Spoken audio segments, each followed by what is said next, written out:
27 Club. All right, gang, let's really nail it this time. Here we go. A 1, a 2, a 1, 2, 3, 4. Been in this shit for some years, I ain't never left.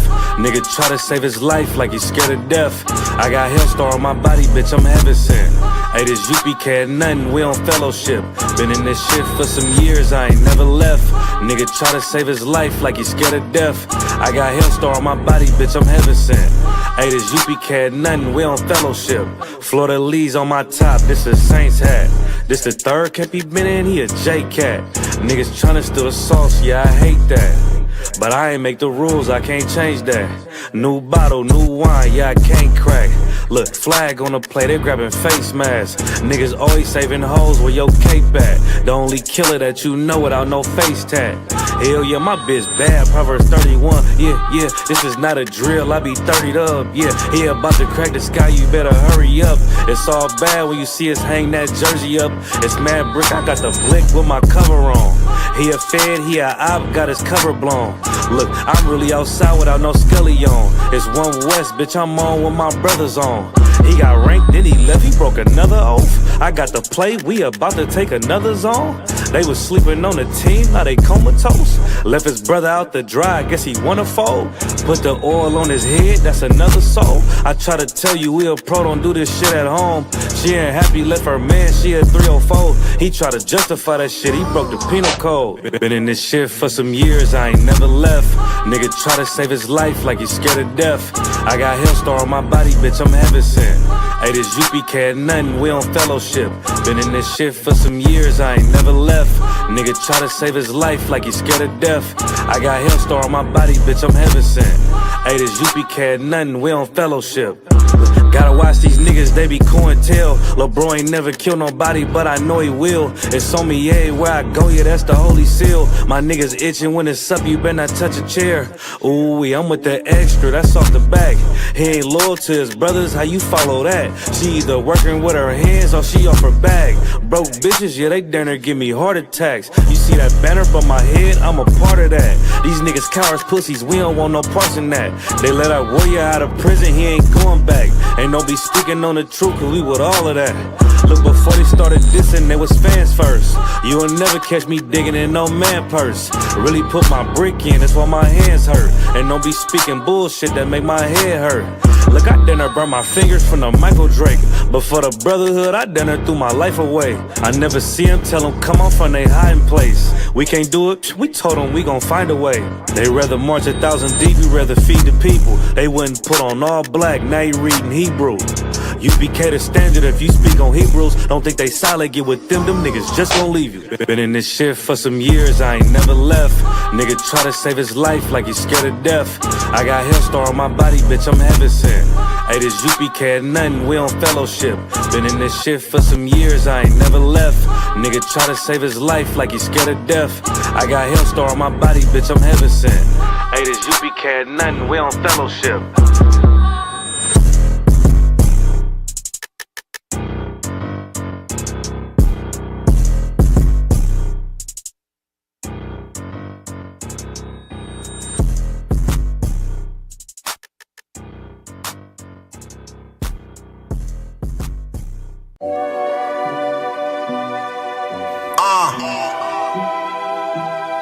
One West world. First everybody. Bitch, this is more than what they ever played us. Living by, put me in a gas. Born in 91, pumping 90. Winter, Chevy pill, like a nectarine. But I keep it. It's more than what they ever played us. Living by, put me in a gas. Born in 91, pumping 90. Winter, Chevy pill, like a nectarine. But I keep it clean. Man, I'm too for real. Comfortable with myself, look, they fraud. Man, I'm too legit. Off the thermostat, can't hold me back. Trying to check my check. I had my weight, run my plate, really busy. Really in this field. Checking it, check me out when in doubt. I'm gonna make my bread. Never lose niggas, food is a feast. Just know we all gon' eat. Niggas slick on my shit, pop my shit. My bro said this shit greasy. She don't like the message. I kick wisdom, I'm just rude as speech. Tell my side, but not too much, they feel me. I know talk is cheap. I'm controlling it from a distance. This how it's supposed to be.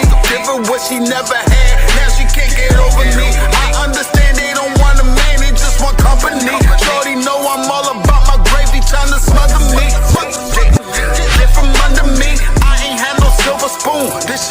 underneath. I play for keeps. I don't see nobody. This shit tunnel V. I play for keeps. I don't see nobody. This shit tunnel V. This is more than what they ever played us. Living by. Put me in a gas. Born in 91, popping 90. Winter, Chevy pill like a nectarine. But I keep it. It's more than what they ever played us. Living by. Put me in a gas. Born in 91, popping 90. Winter, Chevy pill like a nectarine. But I keep it cleaned up.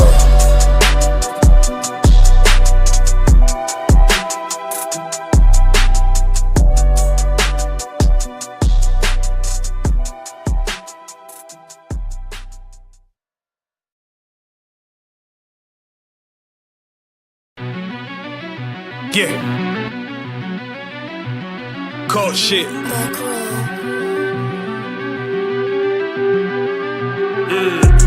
I ain't come with goons, but I'm well connected. Walk in the room, it's pop, pop, pop, like you got rejected.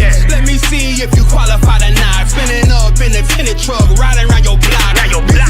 Busy man. I get a word, he ain't this shit from top to bottom like a motherfucking ceiling fan. Hopping out the rental van, on my way to LAX. Brothers out in Cali and they killers out of every set. But I ain't crippin' on no blood. One West, all my niggas got it out the mud. Put your face on a t-shirt, memory of niggas acting tough in them songs, that's the drugs. I don't need no cases, all my pistols clean. So now I weigh my options, used to use the triple beam. Used to get the wok, mix it with the nicotine. Now I travel state to state and put on for my team. The fuck wrong with him? Ain't on my level, I should let my dog get him. I see niggas and they feelings, I don't feel them. Kick that Glocky with me, it was like a ball with him. Me at the end, I gotta stay patient. They hate me, Lord, I gotta stay dangerous. You one of them? Yeah. What's the problem? I'm one West, go to war with everybody. Cut the grass for the snake, fuck the gossip. Front line with them soldiers, that's my posture. Gun drawn, tryna curse the imposter. She get out the pocket, go to war with everybody, yeah. Send that hate making to them featherweights. Niggas claim they hard, but they sweeter than a debit case. Hold on, think it's time to introduce. I'm a man and a beast and a step and a ruler. Hold on, and a G and a soldier and a mover. Hold on, and a killer and a prophet and a shooter, nigga. Try to stay humble, my shit crazy. Cold leader, need the blue stripes, no brick bags. Can't be serious, you a funny boy, young fly. Look wrong, must be a dummy, I ain't gun shy. Fuck that little bitch, she a hook. Niggas swear he the GOAT, bring him to the bush. The fuck wrong with him? Ain't on my level, I should let my dog get him. Niggas in they feelings, I don't feel them. Kid the Glocky with me, it was like a ball with him. Be at the end, gotta stay patient. They hate me, Lord, I gotta stay patient. You one of them? What's the problem? I'm one West, go to war with everybody. I'm from Philly, it get hot, you catch a cold case. I'm one West, these brothers tryna set my soul straight. They done turned me to a prophet from a demon, and I'm locked in this shit and I ain't leaving. Ski mask transform to war mode like I'm Voltron. Stamp on my head and my chest from the most high. Put something tight around your neck like a bow tie. Got my niggas waiting charged up like they phone died. Red letter, drip clean, it looks so fly. Claim he riding, that's why I left his ass roadside. He gon' die, skyscraper to a nosedive. 9mm plus P, fuck a 4-5. The fuck wrong with him? Ain't on my level, I should let my dog get him. I see niggas and they feelings, I don't feel them. Kick that Glocky with me, it was like a ball with him. Be at the end, I gotta stay patient. They hate me, Lord, I gotta stay dangerous. You one of them? Yeah. What's the problem? I'm one West, go to war with everybody.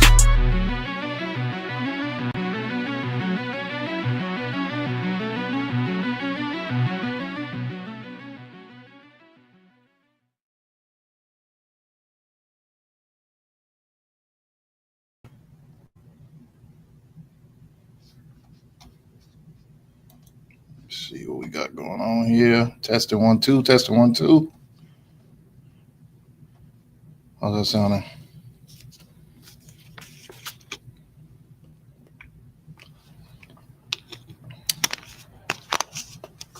Talk.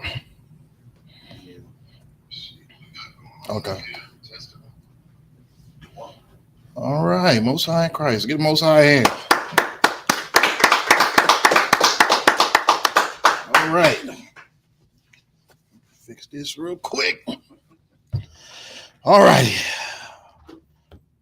Shalom, Yahweh Shem Yahweh Shai Barakathum to the brothers. Shalom, Yahweh Shamar Latham Ba'Shem Yahweh Shai to the sisters. Welcome back, Tuesday night Brotherhood class. We are back in full effect. Let's see y'all in that chat tonight. You know what I mean? You tune in, like, comment, please. Let's keep that algorithm up. I usually comment, but I forgot to comment tonight. So, I mean, I made an error too myself. You know what I'm saying? But let's get them comments in. Let's get them likes in. Let's get that algorithm up. All right. So, what did we do? What did we do last week? Last week was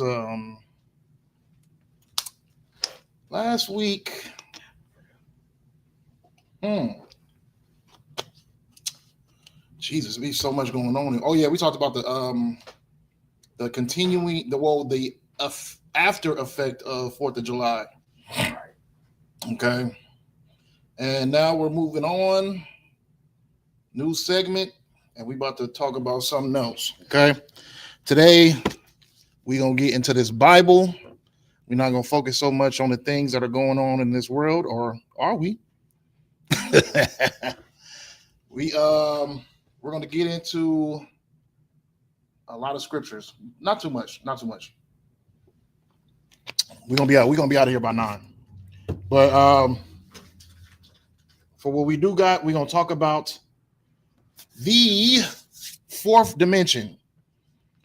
Anybody in the comments? Anybody in the class have any idea what the 4th dimension is? Please put your answers. If you got an answer in the class, raise your hand. If you think you know the answer in the class, raise your hand. If you think you know the answer in the chat, just write it down. Let's see what everybody thinks what the 4th dimension is. The 4th dimension. We're not talking about Captain Desariak's body oils, you know what I'm saying? Body scents. We're talking about the 4th dimension that is or is not mentioned in the Bible. We're going to get to that, though. Anybody know? Go ahead. The 4th dimension, is it where the Most High dwells? Okay, so any other answers? No? All right. Yeah, well, that brother hand. I was waiting to see if there was, any objections in the classroom. Okay, yes. The 4th dimension is what we would say that's where the Most High dwells. Okay. Now, is the 4th dimension mentioned in the Bible? Brother in chat, young man got the spirit realm. Yes. There you go. Where the Most High in Christ is. Yes, absolutely. Now, is the 4th dimension mentioned in the Bible?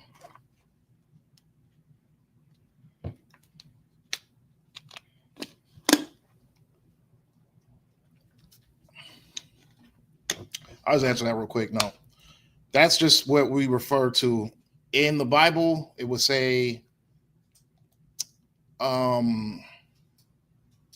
heaven, but we know heaven is just it's being in a high place. So that's not what we would say the real actual name is. That's why we just say the 4th dimension. Now, Christians think that God is in space, right? They usually think that they look up in the sky and say that God's in space. Anybody know what space is? I know the young man know what space is. What grade you in? 10th grade. 10th grade? Yeah. So you on geometry, right? Con. Geometry, so you should know what space is, right? Con. What space? Space is like a place where it has like a bunch of different planets. So the planets are like different places in the entire like solar system. And Okay. so like the different planets, they have like different like qualities or like atmospheres. Okay. I see where you're going with it. So true. Space. So space is a 3-dimensional area. That's what space is. Like, you know how like you can walk into like an empty building and somebody be like, oh, it's a lot of space in here. You know what I mean? That's what that definition of what space is. It's a three-dimensional area. What else is it? Three-dimensional area. And it's made up of all possible points. Okay. Now this is why we don't say God's in space, because God's not in the third dimension. Okay. He's in a space where it's not possible. He's in what they were saying, the spirit realm. Okay. You can't see the spirit realm. You can't hear it, and you can't touch it. Okay. But that is what we consider what the fourth dimension is. Christ is not amongst space because space is three-dimensional. He's beyond that. Okay. He's in the fourth dimension. The place you can't see, smell, touch. You know what I mean? It's a different and this is important. Why is it important to know where the Most High is at?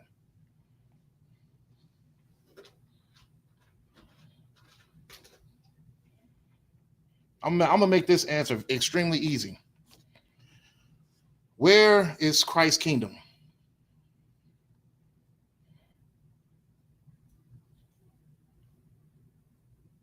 On earth. On earth. Get that brother hand. And where is the Most High's kingdom?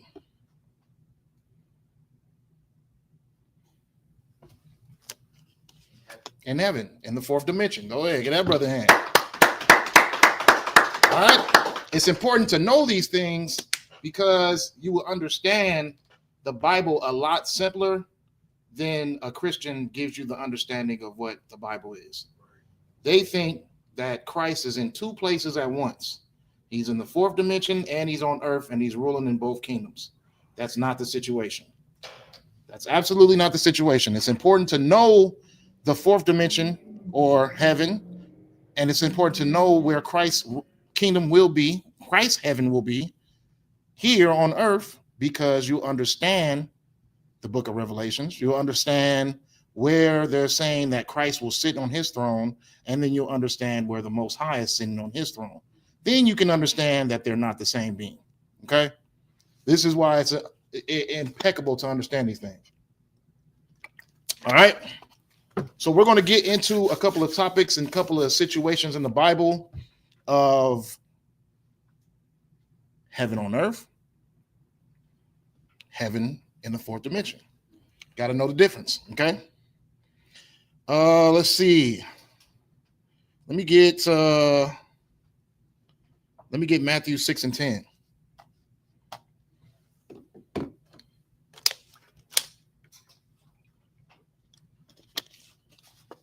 Oh, I'm gonna be drinking a lot of water, Slocky. I'm freaking thirsty. It's hot as heck outside. I got this here. Go ahead. It's the book of Matthew, chapter 6, verse 10. Thy kingdom come. Thy what? Thy kingdom come. Thy what? Thy kingdom come. Thy kingdom come. Go ahead. Thy will be done in earth as it is in heaven. Say that one more time. Thy will be done in earth as it is in heaven. In earth as it is in heaven. Two different places. There will be a kingdom on earth and there will be a kingdom in heaven, or there is a kingdom in heaven. We are establishing right now that kingdom on earth. For who? The Most High?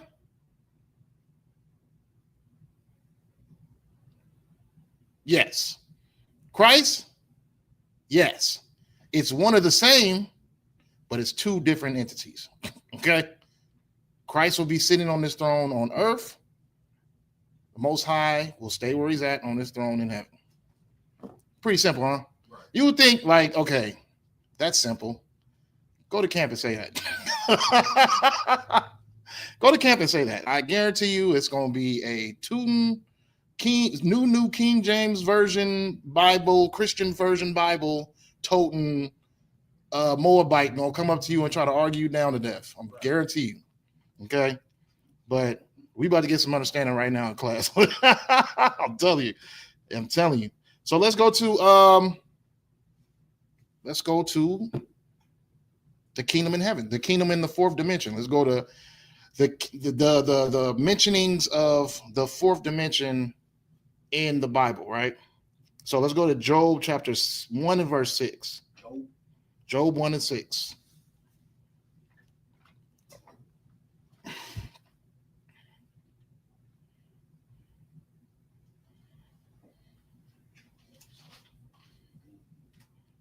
It's like it, Job 2 and 6.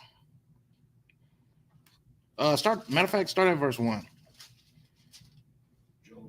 Job 2 and 1. It's the book of Job, chapter 2, verse 1. Again, there was a day when the sons of God came to present themselves before the Lord. And Satan came also among them to present himself before the Lord. So this is where we see the fourth dimension at. So it's a council happening in heaven, right? Amongst the Most High and the angels. You're going to see these councils happen a couple of times. But it's this is the council amongst the life of men. This is why it's important to make sure that you're doing all the right things behind closed doors, in your bathrooms, in your rooms, and your closets.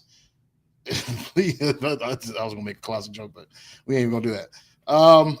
Do the right things at all times, because when you read the Jacob's ladder, and you see the image that Jacob sees of the angels going to and fro, up and down, they are making reports, and those reports are going to the council of men, and those councils of men are going to be the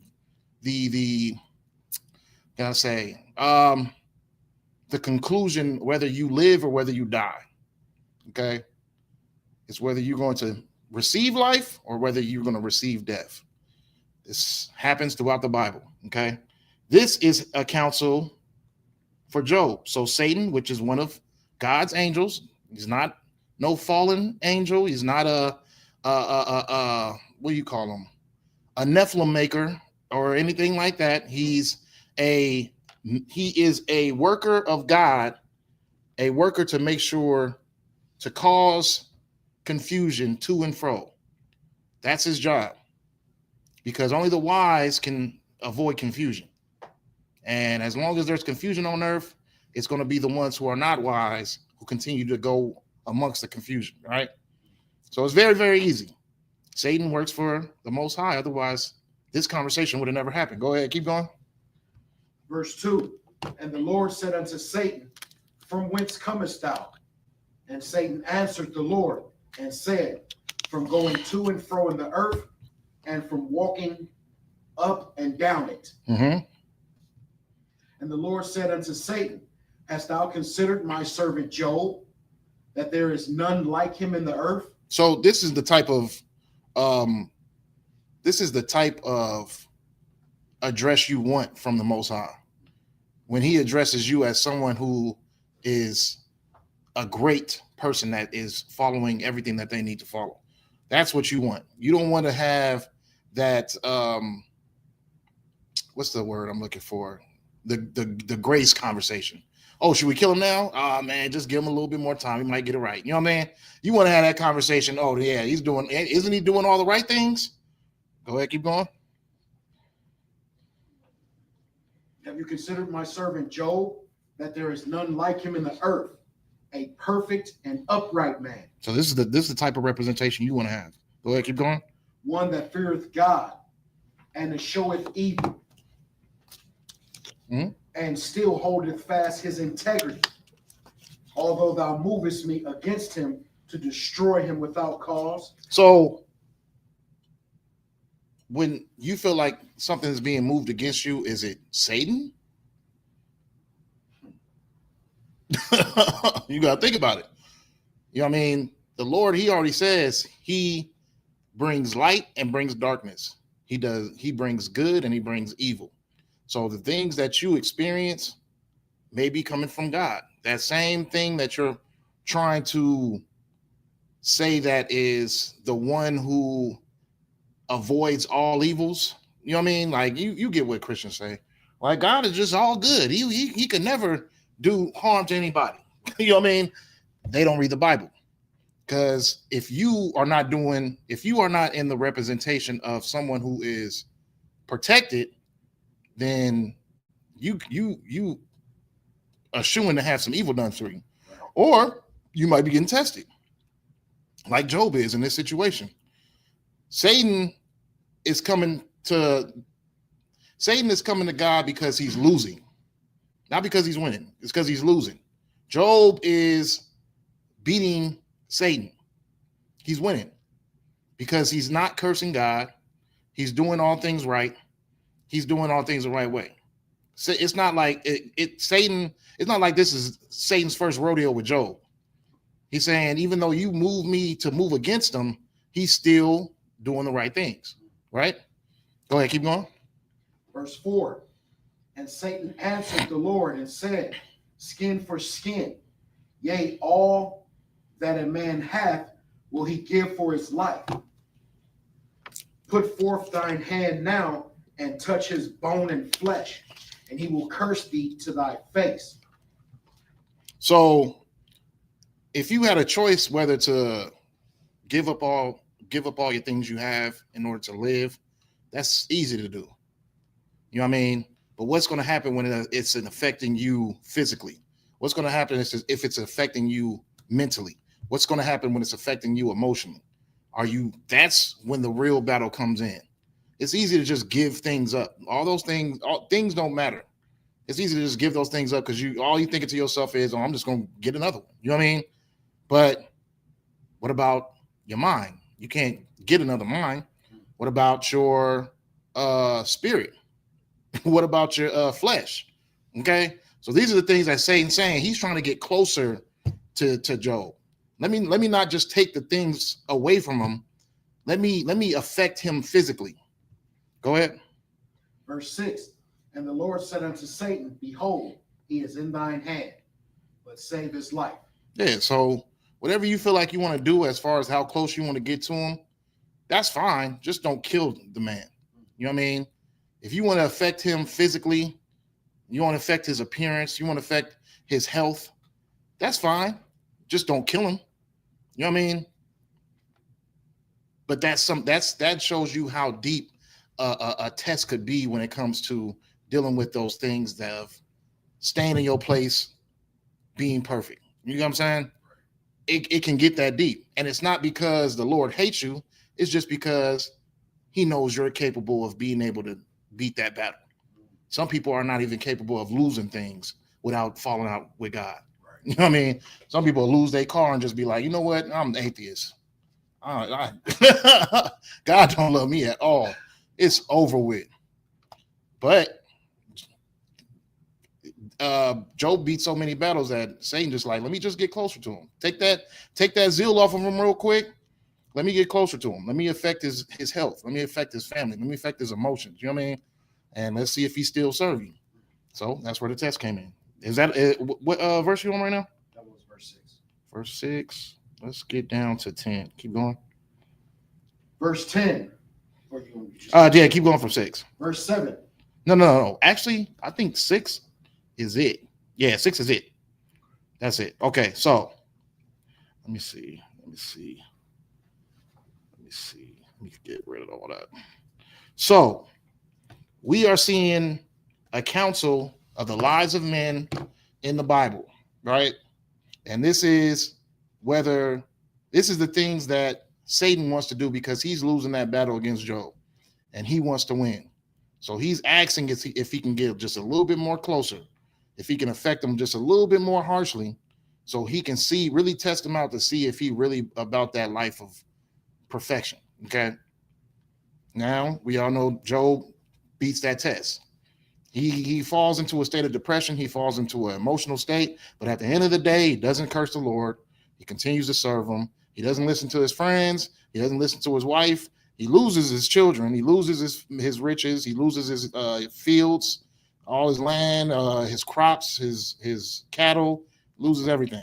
And yet he still doesn't curse the Lord because he was able to endure that, he gets everything back tenfold. Okay. So that's what we see in the council of the lives of men in the fourth dimension. Let's go to another council of the lives of men in the fourth dimension. Okay. Let's go to 2 Kings 22:19.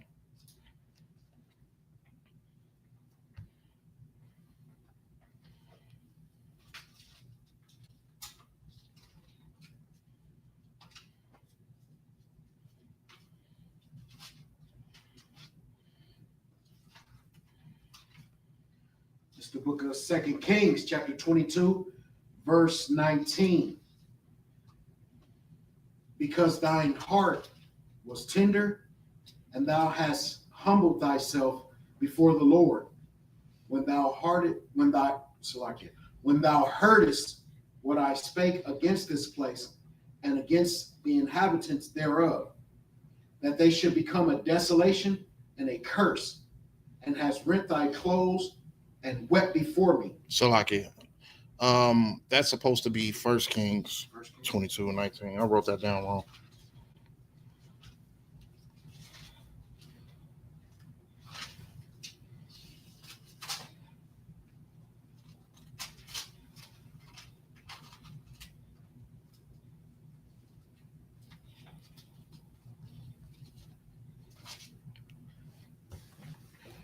This is the book of 1 Kings, chapter 22, verse 19. And he said, Hear thou therefore the word of the Lord. I saw the Lord sitting on his throne, and all the host of heaven standing by him on his right hand and on his left. So this is a vision of I think it's Elijah seeing the Most High in heaven, right? Let me see. Let me make sure I'm not tripping. Or is it Joseph at? I think it is Joseph. Yeah, it's Joseph at. Okay, I'm tripping. Yeah, so go ahead, keep reading that. Read that all over again. This is the book of This is the book of 1 Kings, chapter 22, verse 19. And he said, Hear thou therefore the word of the Lord. I saw the Lord sitting on his throne, and all the host of heaven standing by him on his right hand and on his left. Okay. And the Lord said, Who shall persuade Ahab, that he may go up and fall at Ramoth Gilead? Mm-hmm. And one said on this manner, and another one said on that manner. So this is another counsel of the life of another man, whether if he should live or whether if he should die. This man, because of his wickedness, wasn't so lucky as Job. Job was righteous. Job was doing the right things. The Lord spared Job's life. King Ahab, on the other hand, is a wicked man. So his life is not being spared. His grace is all gone.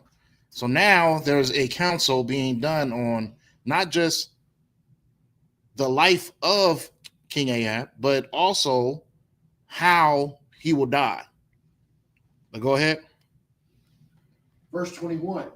And there came forth a spirit and stood before the Lord and said, I will persuade him. And the Lord said unto him, Wherewith? And he said, I will go forth, and I will be a lying spirit in the mouth of all his prophets. And he said, Thou shalt persuade him, and prevail also. Go forth and do so. Verse 23. Now therefore, behold, the Lord hath put a lying spirit in the mouth of all these thy prophets, and the Lord hath spoken evil concerning thee. So you gotta understand, this is a talk about how it's going to happen.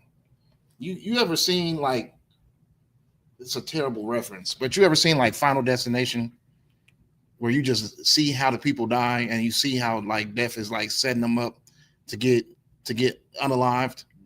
That's what is being talked about now. A spirit came to the Most High and said, I'm going to become a lying spirit So I'm going to get in the mouth of his prophets, the people who are around him, who advise him, and I'm going to lie to him. I'm going to tell him that, oh yeah, you need to come out here and support the soldiers and in the war and come out to the battle and just stand there. We'll protect you. We'll put armor all over you. We're going to make sure that you're safe. We just need you to come out there so that the soldiers feel like they're fighting for something.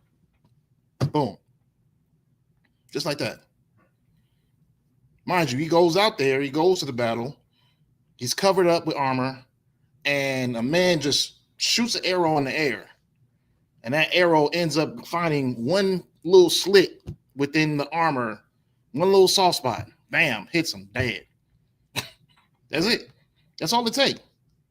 All it takes for the Lord to say, all right, nope. And that's it. It's over with. All it takes is him to say, how's it going to happen? And you can see he ain't got to do nothing. The angels are trying to figure out a way that they're going to make sure that this order stands. And then one comes up with a good idea. All right, go ahead. Take care of it. Boom. Send them out, and then it happens. You gone. You know what I'm saying? So try not to be a wicked bastard, because you don't want to end up on that end of the council.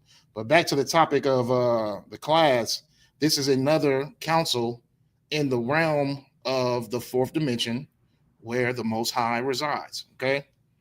Now, we know that in this fourth dimension, this is not on earth.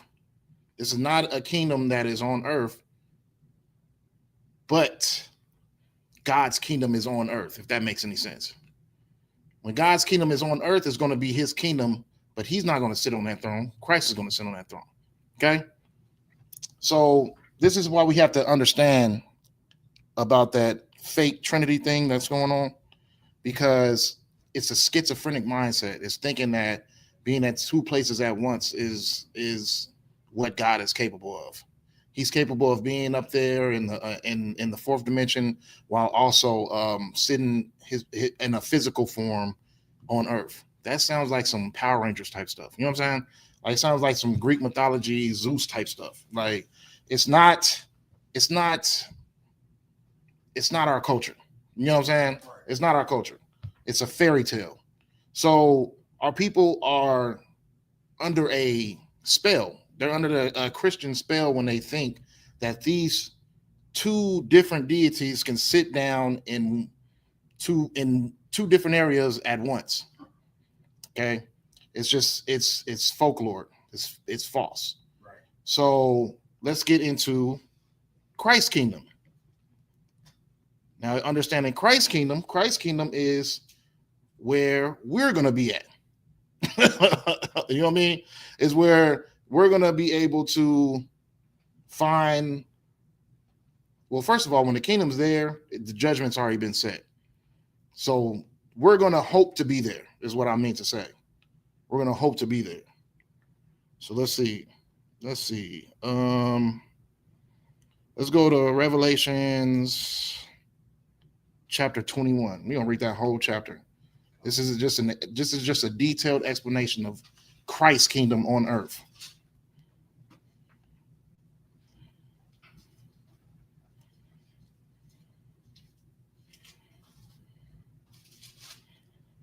It's the book of Revelations, chapter 21, starting at verse 1.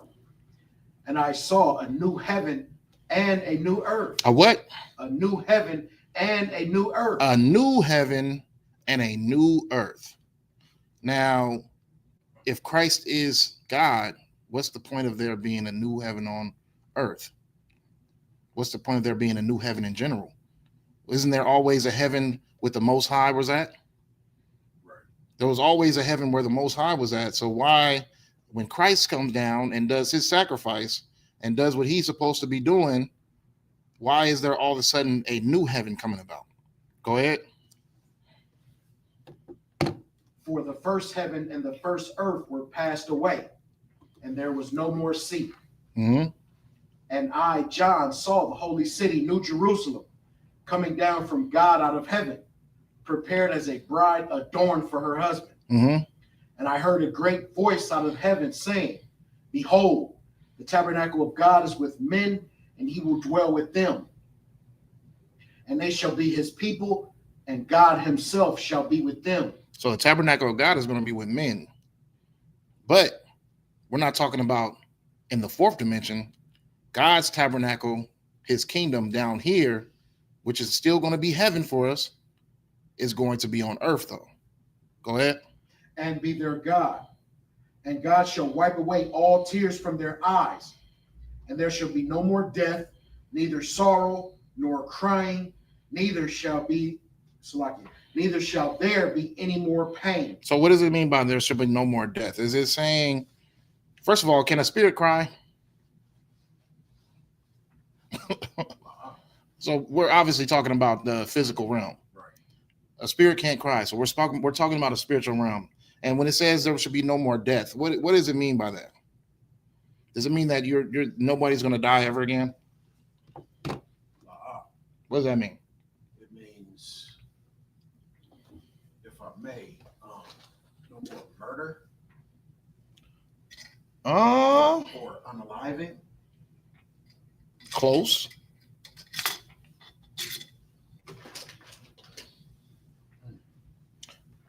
I'll just answer for you. There's going to be no more babies being shot and killed because they thought the mom was shoplifting. Right. There's going to be no more men being put to electric chairs because they thought they whistled at a white woman. There's going to be no more teenagers going on vacations with Edomites and then coming out and being hung or drowned. Those type of dying that's going to be over with. Right. We're not going to suffer from the hands of our oppressors no more, because you see the majority. There's not going to be no more abortions. Babies not even getting a chance to catch a breath. You know what I mean? That type of death. That's the type of death they're talking about. Right. A lot of people don't get it twisted when it comes to the death part, because it's like, oh, if there's going to be no more death, then that means that we're all spirit. If we're all spirit, then, you know what I mean? It's just weird stuff. Like Christians don't know the Bible at all. Right. Sorry. But that's just the death that they're talking about. But it's saying also, can you read that over again? Verse 4, and God shall wipe away all tears from their eyes, Mhm. and there shall be no more death, neither sorrow nor crying. Neither shall there be any more pain, Mm-hmm. for the former things have passed away. Those former things have passed away. We will not be getting unalive the way that we've been getting unalive out here in these nations amongst our oppressors. Go ahead, keep going. And he that sat upon the throne said, behold, I make all things new.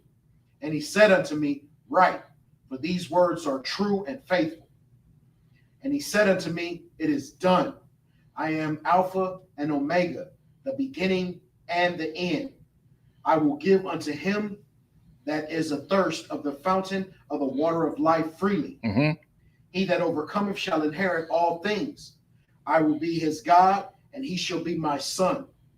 But the fearful and unbelieving, and the abominable, and the murderers, and whoremongers, and sorcerers, and idolaters, and all liars shall have their part in the lake which burneth with fire and brimstone. What would you say like a sorcerer is today?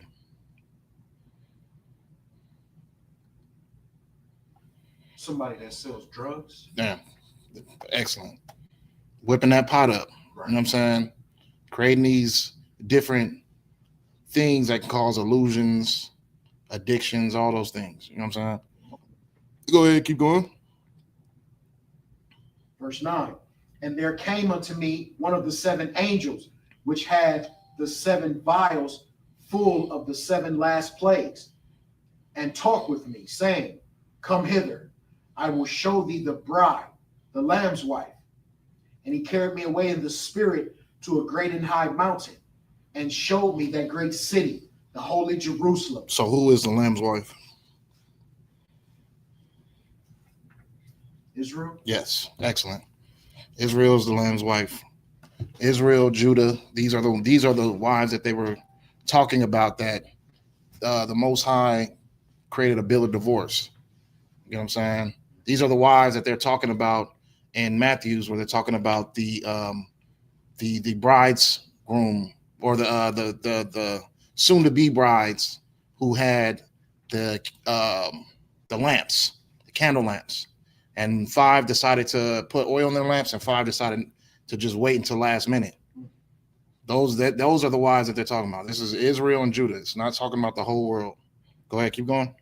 Verse 10, and he carried me away in the spirit to a great and high mountain, and showed me that great city, the holy city Jerusalem, descending out of heaven from God, having the glory of God, and her light was like unto a stone most precious, even like a jasper stone, clear as crystal, and had a wall great and high, and had 12 gates, and at the gates 12 angels. So what do these 12 gates represent?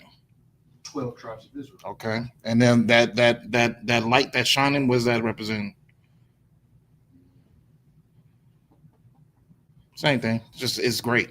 So it's shiny, like it say, like you walk past somebody, they say, "Hey, you're shining, dog." Same thing, allegorical. You know what I mean? Right. Go ahead, keep going. Verse 13, on the east 3 gates, and on the north 3 gates, and on the south 3 gates, and on the west 3 gates. And the wall of the city had 12 foundations, and in them the names of the 12 apostles of the Lamb. Mm-hmm. And he talked with me, and had a golden reed to measure the city, and the gates thereof, and the wall thereof. And the city lieth 4 square, and the length is as large as the breadth. And he measured the city with the reed, 12,000 furlongs. The length and the breadth and the height of it are equal. And he measured the wall thereof, 144 cubits, according to the measure of man. Slakia, according to the measure of a man, Okay. that is, of the angel. And the building of the wall of it was of jasper, and the city was pure gold, like unto clear glass. And real quick, what are gates made for?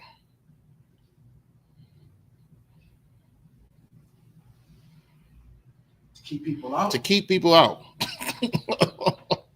To keep people out. How are you saying that everyone is welcome and that God loves everybody if there's a gate specifically made in the kingdom of heaven that's on earth to keep people out? The 12 gates represented of what? The 12 tribes of Israel, not the 12 tribes of the nations of the world. 12 tribes of Israel. This is very, very simple. Okay, go ahead, keep going. We're almost done. Verse 19, and the foundations of the wall of the city were garnished with all manner of precious stones. The first foundation was jasper, the second sapphire, the third chalcedony, the fourth an emerald, the fifth sardonyx, the sixth sardius, the seventh chrysolite, the eighth beryl, the ninth topaz, the 10th chrysoprasus, chrysoprasus, the 11th jacinth, the 12th an amethyst. And the 12 gates were 12 pearls. Every several gate was 1 pearl, and the street of the city was pure gold, as it were transparent glass. Could you imagine a city that looks like it's built out of gold and diamonds and rubies and pearls, and even the gates are treasure? Look like it's just pearls and gold, and just the street looks like it's made out of gold and like a glass gold. Like, come on now. Imagine how clean and beautiful that place is, that city is. This is what you're working towards. You know what I'm saying?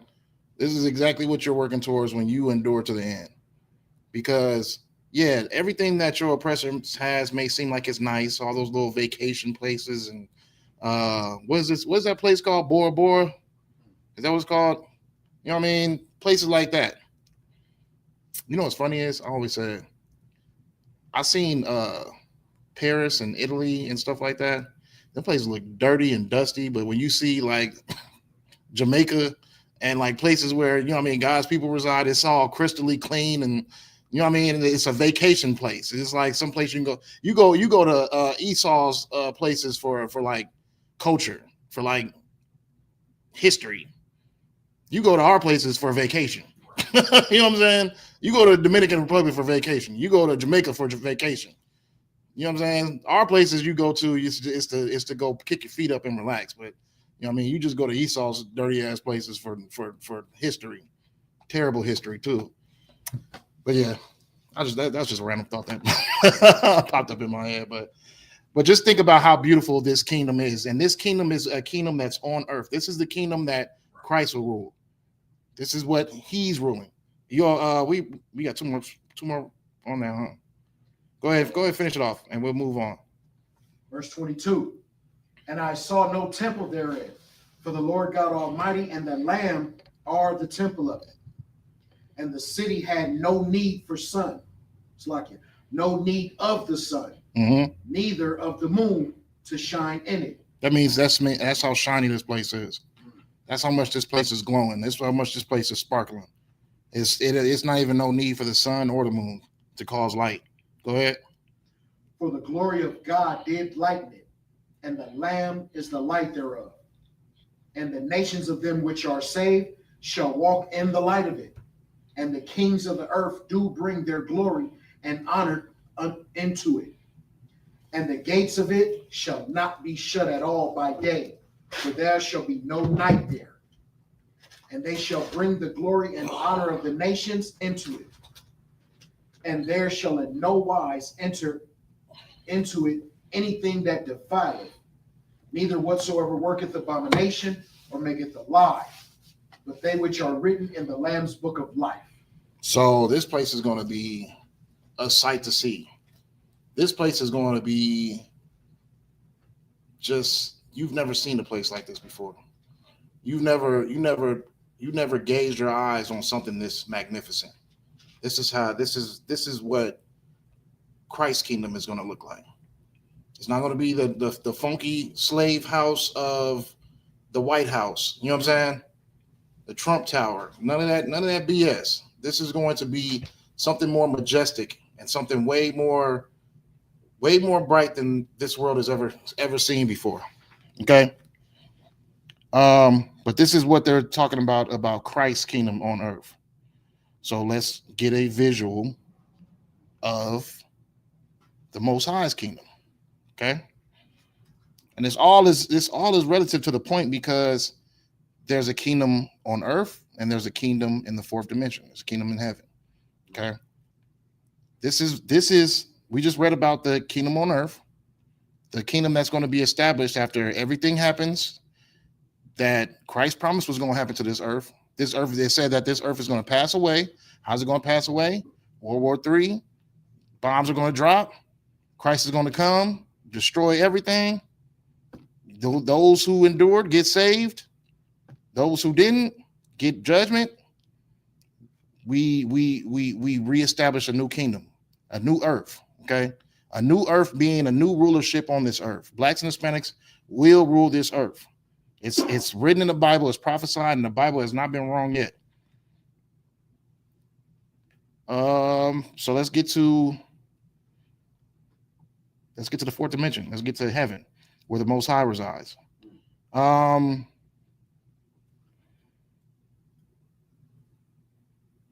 So because the kingdom of heaven is not built yet, where is Christ at?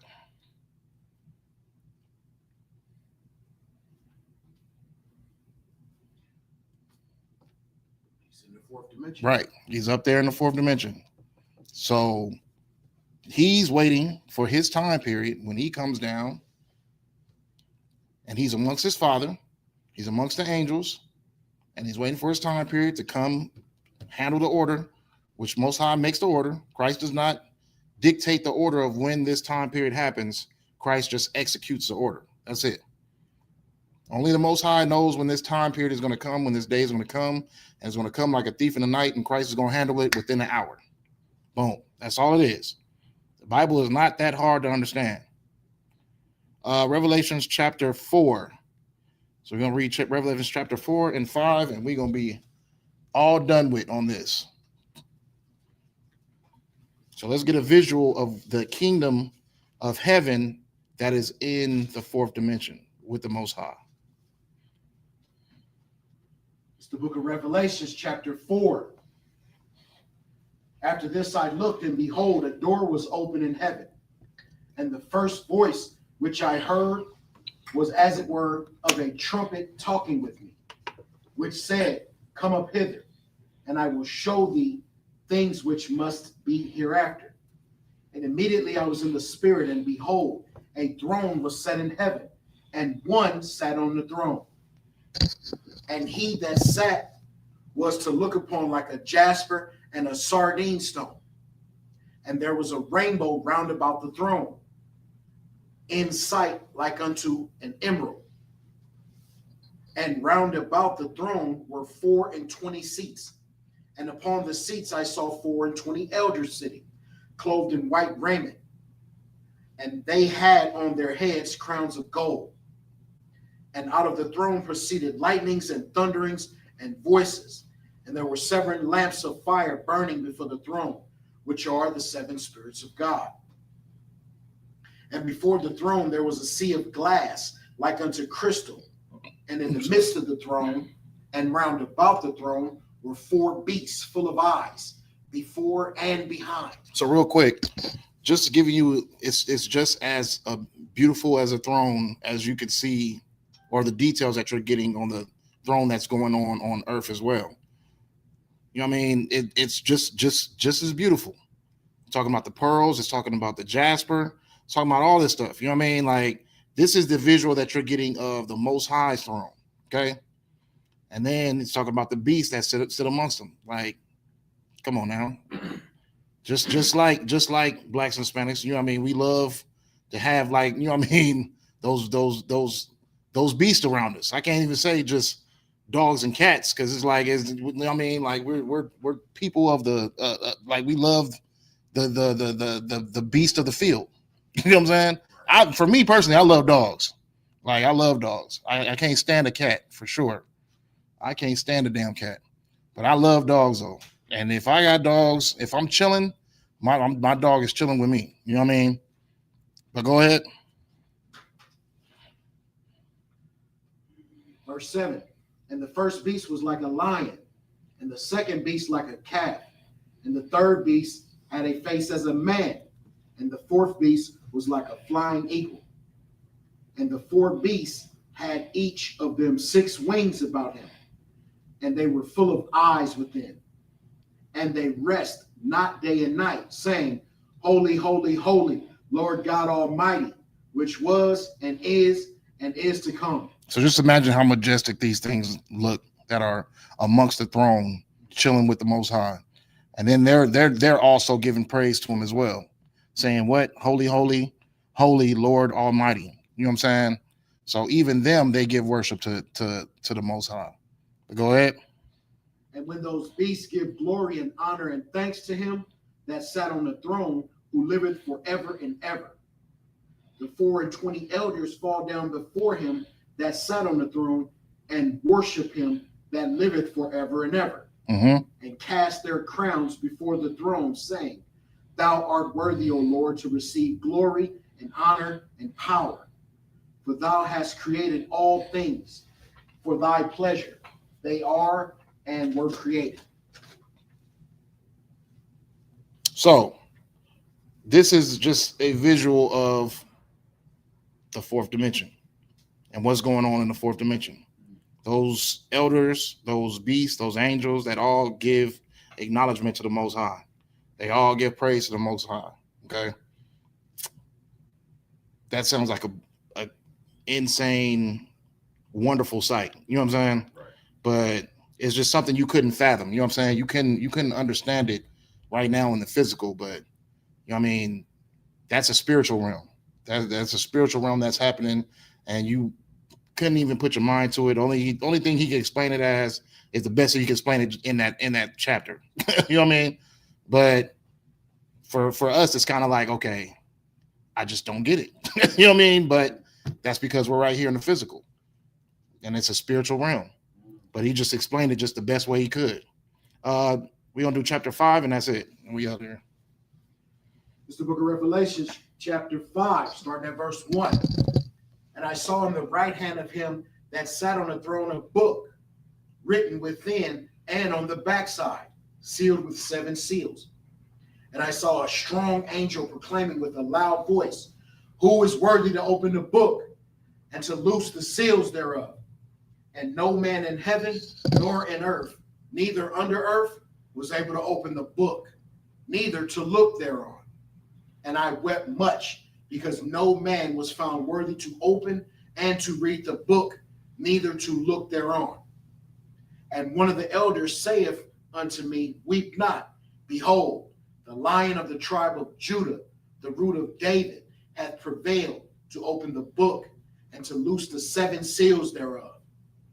And I beheld, and lo, in the midst of the throne and of the 4 beasts, and in the midst of the elders, stood a lamb as it had been slain, having 7 horns and 7 eyes, which are the 7 spirits of God sent forth into all the earth. So just imagine that.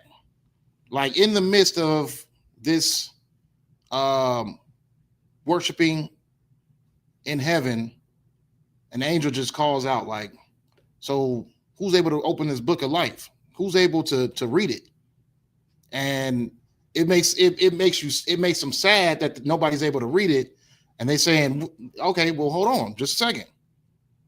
There's no point of being sad, because Christ did exactly what he was supposed to do. Now he can dictate who's in the book of life, who gets written in the book of life, who gets to be able to be written for the future to come. Okay. So it's like a message of, when is it going to be when we're able to move on from what we got going on? That's all it is. What the weeping is, because if there's nobody there to read the book of life, or to be able to open the book, then that means that we're still in the hell that we've been living in. Okay. But because Christ did what he was supposed to do, or did what he had to do, now there's someone that can actually move us forward. Now we can go back into the covenant that we made a promise to the Lord for. Okay. Right. So now there's no reason to be sad, because now there's a reason for us to move on. Okay.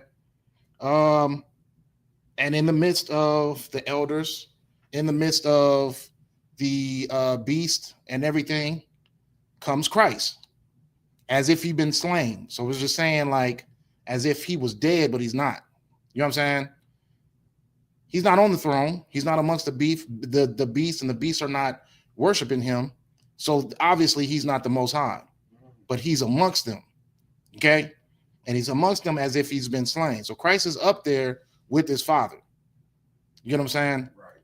So that's where you get the, where in the hell is it Christ and the Holy Spirit and the Most High? Where's all this coming from? You know what I'm saying?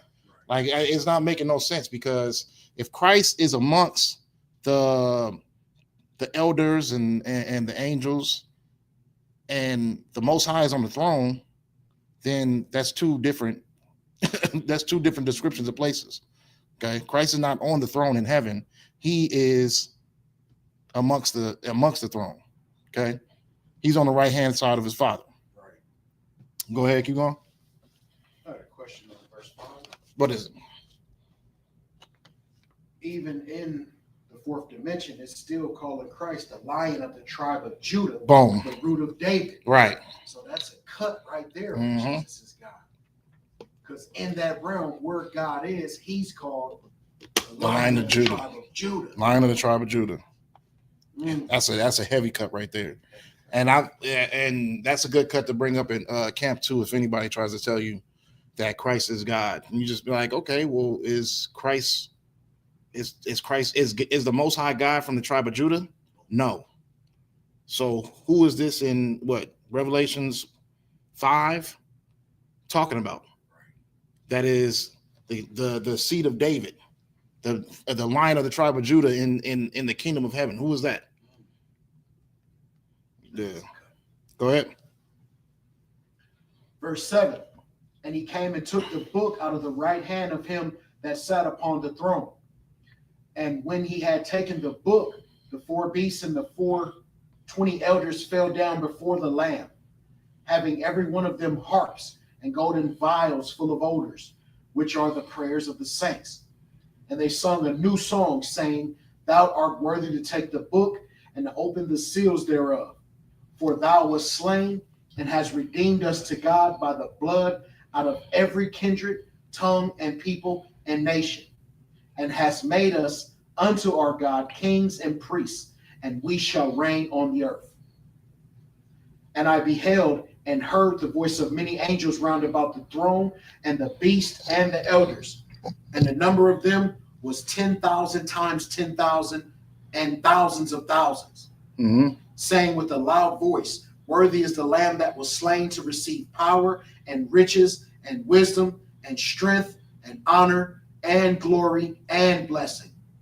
And every creature which is in heaven and on earth and under the earth, and such as are in the sea, and all that are in them, heard I saying, Blessing and honor and glory and power be unto him that sitteth upon the throne and unto the Lamb forever and ever. And the 4 beasts said, Amen. And the 24 elders fell down and worshipped him that liveth forever and ever. Boom. Okay. So not only are you getting a description of the 4th dimension, but you're also getting a description of what Christ is doing currently in that kingdom of heaven. Okay. So he's not on the throne. He's not sitting on the throne in front of the beasts, in front of the elders. He's amongst them. And they all are singing praises that this is Christ, the King, the Lion of Judah, who made the sacrifice. Okay. Right. It's not really hard. This is just very, very simple, but it's very, very important to understand the differences when it comes to heaven in the Bible. Okay. Heaven gets mentioned a lot, but that's just being in the high state. Okay. That's all it is. We're in hell right now because we're in a low state. Right. Are we amongst fire and brimstone and demons torturing us? No. You know what I mean? It's a fairy tale made by Christians. But we are in hell. And the Bible does say that too. And Christ is going to rule in his kingdom of heaven, which is on earth. So we'll be also in heaven on earth, right, because we'll be in a high state. No longer will we be getting police brutality on us, being abused racially, being abused because of people who hate us, getting our babies being unalived because they supposedly look like criminals. Right. You get what I'm saying? No longer are we going to have to suffer all these things that we've suffered in this place. No more slavery. No more imprisonment from our oppressors. None of that. We won't have to suffer none of these things anymore because we will be in a high state. We'll be in heaven. And we're not talking about heaven in the 4th dimension, because you can't say heaven's in space because it's 3 dimensions. It's 3 dimensions in space.